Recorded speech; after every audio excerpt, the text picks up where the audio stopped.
এক অথর্ব মহিলাকে বানিয়ে রাখছে স্বাস্থ্য উপদেষ্টা, সে বোঝেও না কিছু, মানে সে নিজের চিকিৎসা নিয়ে ব্যস্ত, নিজের দেওয়ার মাঝখানে সিঙ্গাপুর থেকে চিকিৎসা করে আসছে, এই খবর তো পেলাম। তাহলে যারা দেশের জন্য জাতির জন্য এত বড় ত্যাগ করলো, তাদের জন্য আপনাদের এই প্রতিদান। পঙ্গু হাসপাতালে আহতদের যেই আন্দোলন, সে আন্দোলন কিন্তু তীব্রমুখী আন্দোলন হয়েছে এবং আহতরা যৌক্তিক আন্দোলন নিয়েই তারা সেখানে গিয়েছে। যারা গণ অভ্যুত্থান ঘটিয়েছে আর তারা যখন নিজেদের চিকিৎসার জন্য কান্নাকাটি করে, তখন আমাদের কান্দা ছাড়ার কোনো উপায় নেই। তো স্বাস্থ্য উপদেষ্টাকে নিয়ে কিছু আলোচনা শুনবো। কেন এখনো স্বাস্থ্য উপদেষ্টা ব্যর্থতার দায় নিয়ে তিনি পদত্যাগ করছে না, সে বিষয়ে আলোচনা করবো। এর আগে এই আন্দোলন নিয়ে এবং স্বাস্থ্য উপদেষ্টা নিয়ে দুইজন বিখ্যাত সাংবাদিকের আলোচনা শুনবো। প্রিয় দর্শক, গতকালকে যে পঙ্গু হাসপাতালে একটা স্বাস্থ্য উপদেষ্টা গিয়েছিলেন, হাসপাতালের চিকিৎসারত যারা এই আমাদের এই আন্দোলনে, বিগত জুলাই আগস্টের আন্দোলনে যারা আহত হয়েছিলেন তাদেরকে দেখতে, সঙ্গে নিয়ে গিয়েছিলেন ব্রিটিশ হাই কমিশনার সারা কুককে। তো ওনারা সেখানে দেখতে যেয়ে দুটো ফ্লোরে এই আন্দোলনের আহতরা চিকিৎসা নিচ্ছিলেন, একটা ফ্লোর মানে চতুর্থ তলায় উনি গিয়েছিলেন।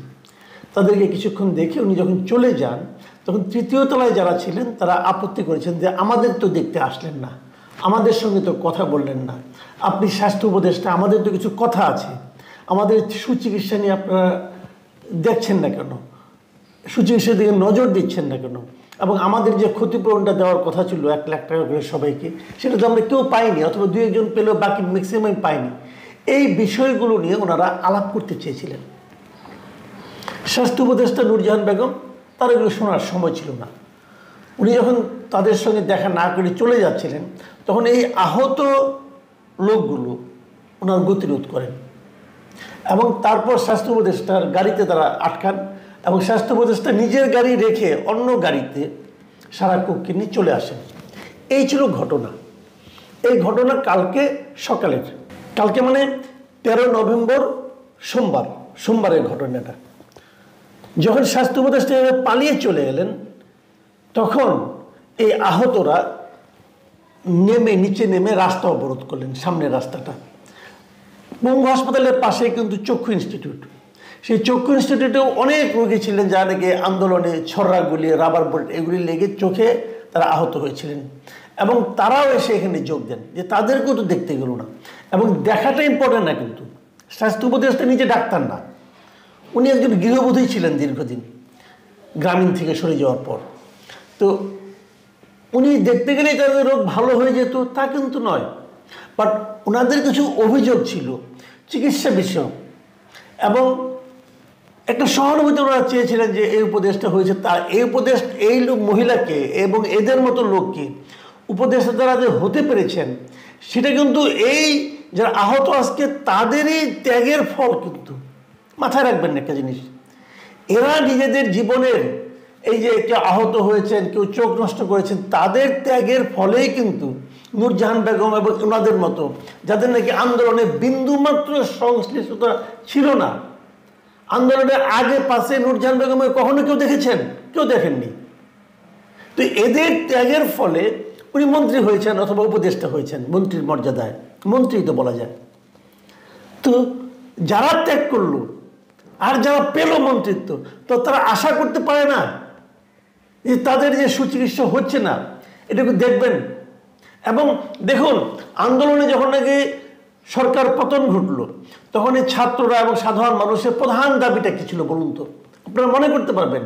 প্রধান দাবিটা ছিল, 1 নম্বর দাবি, আপনারাও নির্বাচন করবেন, সংস্কার করবেন, সব ঠিক আছে, কিন্তু প্রধান দাবিটা কিন্তু ছিল যারা আহত হয়েছে, নিহত হয়েছে, আহতদের সুচিকিৎসা এবং নিহতদের ক্ষতিপূরণ। এই এত বড় একটা আন্দোলন যারা এত বড় ত্যাগ স্বীকার করলো, সেই ত্যাগের জন্য এইটুকু তারা চাইতে পারে না? ছাত্ররাও চেয়েছে, পেয়েছে কি? বড় বড় নাটক পেয়েছে। আন্দোলনের সঙ্গে সংশ্লিষ্টতা নেই এমন কিছু অবসরপ্রাপ্ত লোককে এনে মন্ত্রী বানানো হয়েছে, মানে উপদেষ্টা বানানো হয়েছে, এবং লটারির মতো 2-1 জন লোককে নিয়ে, স্টুডেন্টদেরকে নিয়ে উপদেষ্টা বানানো হয়েছে, 3 জনকে, সব মিলিয়ে যা দেখলাম। এবং উপদেষ্টা হওয়ার পর তারাও ডিগবাজি বলে, তারা এখন বিরাট একটা পাওয়ারফুল ব্যক্তি হয়ে গেছে। কেন বললাম সেটা আমি বলি, আপনার আলোচনাটা শুনলেই বুঝতে পারবেন। এই যে তারা এখন অবরোধ করলো, তারা বললো স্বাস্থ্য উপদেষ্টাকে ক্ষমা চাইতে হবে, এবং স্বাস্থ্য উপদেষ্টা তো ক্ষমা চাওয়ার মতো অপরাধ করেছেন, যদি ক্ষমা চাইবেন না কেন? কেন সরকার ঘোষিত যে ক্ষতিপূরণের টাকাটা, চিকিৎসার জন্য যে টাকাটা দেওয়ার কথা চিকিৎসার জন্য, সেই টাকাটা কেন এতদিনে ঠিকঠাক মতো যাচ্ছে না? তারা নাকি যাচাই বাছাই করছে। তো যাচাই বাছাই করতে এতদিন লাগে? আমরা তাদের জটিলতার মধ্যে ফেলে দিয়েছে। এটা কি মানুষকে কষ্ট দেওয়া হচ্ছে? কোন মানুষগুলিকে? যে মানুষগুলোর কারণে আপনারা আজকে ওখানে মন্ত্রী হতে পেরেছেন, উপদেষ্টা হতে পেরেছেন, তাদেরকে আপনারা হাইকোর্ট দেখাচ্ছেন।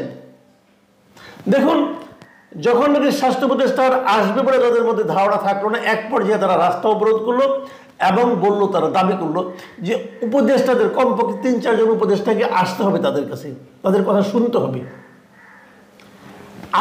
কালকে সারাদিন এই নাটক চলেছে।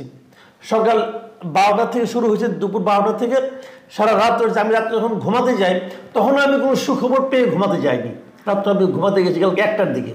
তখন পর্যন্ত তারা রাস্তার মধ্যে অবরোধ করেছিল, আর রাস্তার মধ্যে শুয়েছিল। যারা হুইল চেয়ার নিয়েছিল, হুইল চেয়ার নিয়েছিল। অনেকে হাসপাতাল থেকে বেড নিয়ে, তোষক নিয়ে এসে সেই রাস্তার মধ্যে শুয়েছিল আহত অবস্থায়। কারো চোখে অন্ধকার, চোখ দেখছে না, এই লোকগুলো এখানে ছিল এই অবস্থায়। তারপর রাত্র 2টার দিকে 4 জন উপদেষ্টা গিয়েছেন। আমি একটা শিরোনাম পড়ি। শিরোনামটা কি? গভীর রাতে ছুটে গেলেন 4 উপদেষ্টা, হাসপাতালে ফিরলেন আহতরা। এটা আজকে সকালে অনলাইনে এই নিউজটা আমি পেলাম।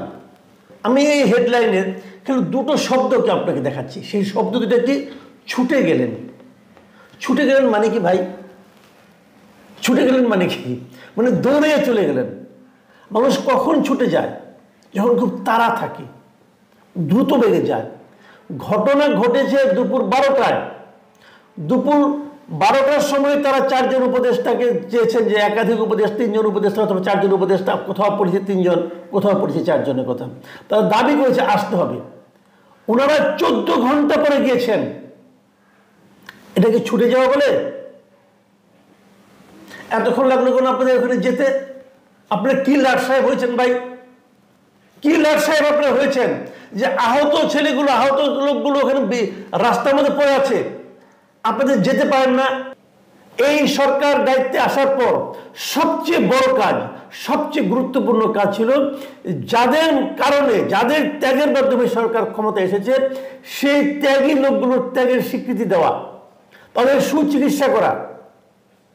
এক অথর্ব মহিলাকে বানিয়ে রাখছে স্বাস্থ্য উপদেষ্টা। সে বোঝেও না কিছু, মানেও না। সে নিজের চিকিৎসা নিয়ে ব্যস্ত। নিজেদের মাঝখানে সিঙ্গাপুর থেকে চিকিৎসা করে আসছে, এই খবর তো পেলাম। তাহলে যারা দেশের জন্য, জাতির জন্য এত বড় ত্যাগ করলো, তাদের জন্য আপনাদের এই প্রতিদান? আর এই প্রতিদান করে, এই মানসিকতা নিয়ে আপনার দেশের গণতন্ত্র প্রতিষ্ঠা করবেন, দেশের ন্যায় বিচার প্রতিষ্ঠা করবেন, দেশকে সামনের দিকে অগ্রসর করবেন, দেশের সংস্কার করবেন? আমি আপনাদের উপর কোনো ভরসা রাখতে পারছি না, সরি টু সে। আর দেখেন, যারা 2 দিন আগে ছাত্র ছিল, তাদের একজনের কথা আমি শুনে বলি আপনাদেরকে। উপদেষ্টারা কিন্তু ভুল স্বীকার করছেন, ওখানে যা তারা বলছেন আমরা ভুল স্বীকার করেছি। এদের মধ্যে একজন মাহফুজ আলম, উনি দেখেন কি বলেছেন, ওনার কথাটা বলে আমি শেষ করব। উনি বলেছেন, এখন এখানে আপনাদের কথা শোনার মতো উপযুক্ত সময় নয়। কেন সময় নয়? কেন আপনার সময় হবে না ভাই? এখন উপযুক্ত সময় না? আপনি কে যে আপনি উপযুক্ত? আপনি ওইখানে দাঁড়িয়ে কথা বলতে পারবেন না কেন?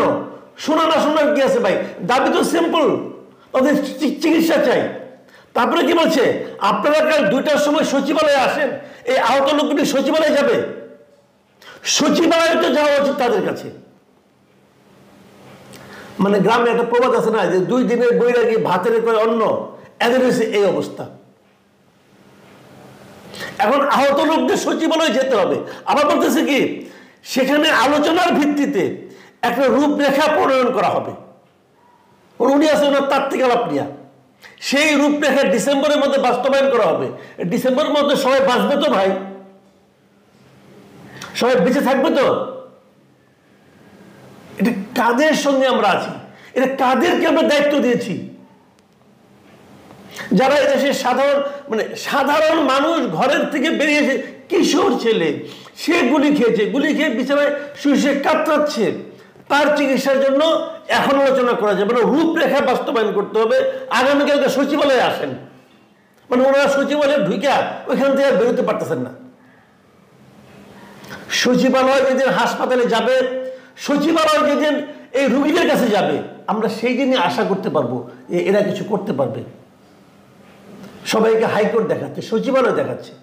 প্রিয় দর্শক, আপনারা অনেকে, আমি জানি আমার কথা অনেকে বিরক্ত হন যে আমি বেশি আবেগপ্রবণ হয়ে যাই, আমি বেশি অনেকে বলে চিৎকার চেঁচামেচি করি, বলে অনেকে। আমি এটা করতে থাকবো, তাদের প্রতি আমি দুঃখ জানাচ্ছি যে আমি এটা করতে থাকবো, আপনাদের কথাই মানবো না ভাই। এগুলি আবেগের ব্যাপার, ইমোশনের ব্যাপার। কে কি করেছে সব জানি। গত 14টা বছর আওয়ামী লীগ সরকারের বিরুদ্ধে আমি কি করেছি সেটাও আপনারা জানেন। রিস্ক আমিও নিয়েছি ভাই, আপনাদের যে কোনো অংশ কম নেই। আপনারা তো শেষে 36 দিন, আর এর আগে কত 36 মাস আমি কি বলেছি দেখুন, ইউটিউবে যে খুলে দেখুন, যে আমাকে জ্ঞান দিয়েন না। আমার এই আবেগ জাস্টিফাইড আবেগ, এই আবেগ আমি প্রকাশ করেই চলবো। কেন আপনারা এই কথা বললেন রাত্রেবেলা? মাহফুজ আলম কেন বললো যে এখানে কথা বলার পরিবেশ, কথা বলার সময় না? তারা রাস্তায় শুয়ে আছে আর আপনি বলতেছেন যে এখানে কথা বলার সময় না। আপনারা ওখানে বসেই তো সমাধান করে দিয়ে আসতে পারতেন। কালকে তাদের সচিবালয়ে যেতে হবে। দর্শক, আলোচনাগুলো শুনেছে, শুনে মন্তব্য করবেন। দেখেন, যেই মানুষগুলো আমাদেরকে গণ-অভ্যুত্থান এনে দিল, যারা উপদেষ্টা হয়েছে, যাদের রক্তের বিনিময়ে উপদেষ্টা হয়েছে, আজকে সেই রক্তকে তারা অস্বীকার করছে, সেই রক্তকে তারা মূল্যায়ন করছে না। অথচ এই সরকারের প্রথম কাজে হওয়া উচিত ছিল আহতদের সুচিকিৎসা নিশ্চিত করা এবং যারা শহীদ হয়েছে তাদেরকে বড় অঙ্কের একটা অ্যামাউন্ট তাদেরকে সহায়তা প্রদান করা। কিন্তু এই সরকার সেটা করলেও সেটা আশঙ্কাজনক বা সন্তোষজনক হয়নি। যে হয়তো তাহলে হয়তোবা এই সমস্ত আহত ছাত্ররা তারা হাসপাতালে বেড থেকে উঠে এসে তারা আন্দোলন করতে হতো না। যাই হোক, আমরা স্বাস্থ্য উপদেষ্টা যদি তিনি কাজ করতে না পারেন, তাহলে উপযুক্ত ব্যক্তিকে এখানে দেওয়া হোক। স্বাস্থ্য উপদেষ্টা নিঃশর্ত যেন তিনি ক্ষমা চেয়ে পদত্যাগ করেন তার এই ব্যর্থতার জন্য।